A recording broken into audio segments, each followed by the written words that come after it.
याच्यात 2 जण मयत झालेले आहेत आणि त्याच्यातील एक जण जो आहे तो हॉस्पिटलला ॲडमिट आहे।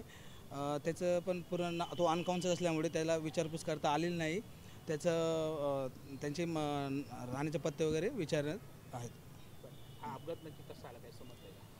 हा अपघात जो आहे तो पोल नंबर 190/3 190/1 च्या दरम्यान जे रक्सोल कर्मभूमी एक्सप्रेस आहे तिच्याने तीन इसम रेल्वे समोर आल्याने सदरचा अपघात झालेला आहे। असा जो लेखी रिपोर्ट आहे तो लोको पायलट यांनी DYSS आकाश भारद्वाज यांना कळवल्याने त्यांनी लेखी रिपोर्ट दिल्याने आपल्याकडे अकस्मात दाखल आहे। ते रेल्वे समोर आले म्हणतायत, मात्र जे मृतकांचे फोटो आले त्या जखमींचे फोटो त्यात ते गंभीर जखमी झालेले दिसत नाही। तर तुम्ही याचाही तपास करणार का की ते नक्की रेल्वे समोर आले का रेल्वेतून पडले याचा तपास तुम्ही करणार का? हो, त्याचा तपास चालू आहे। तपासात जे निष्पन्न होईल त्यानुसार आपण कारवाई करणार आहोत। प्राथमिकदृष्ट्या नेमकं काय जाणून आलं तुम्हाला? रेल्वेतून पडले वाटतंय की रेल्वे समोर आले? प्राथमिकदृष्ट्या तसं सांगणं हे शक्य नाही आम्हाला। सदर तपासामध्ये ते निष्पन्न होईल। तर आता तुम्ही तपास म्हणजे आता नक्की काय काय तपास करणार? त्याच्यात जो अनकॉन्शियस आहे ॲडमिट केलेला आहे त्याला त्याच्याशी विचारपूस करून आम्ही पुढील तपास करू। नाव काय? हां, त्याचा जो ॲडमिट आहे त्याचं नाव आहे जेमाल श्यामजी। त्यांचे वय आहे 50।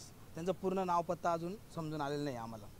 त्या अपघात नक्की कसा झाला किंवा किती वेळा झाला, कुठून कुठे चालले त्याचाही आपण तपास हो, सर्व तपास करून मग आपण हिंदी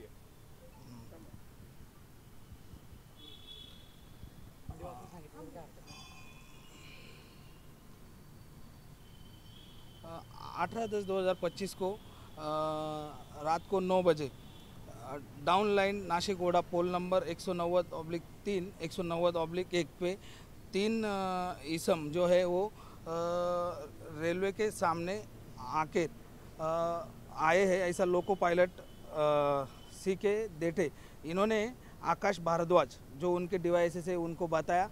उन्होंने जो हमारे नासिक रोड पुलिस स्टेशन को उसके एडी दाखल हुआ है, उससे हम घटनास्थल पे गए।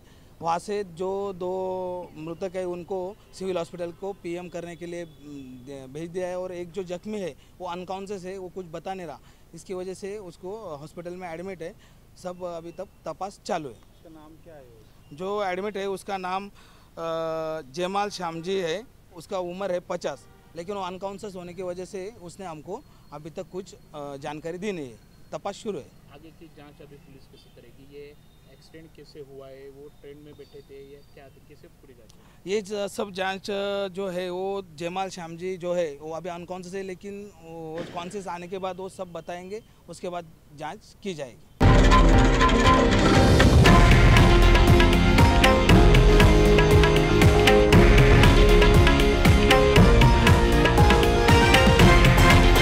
हे आहे देशातील नंबर 1 न्यूज नेटवर्क आणि आपण पाहत आहात TV9 मराठी, एकमेव।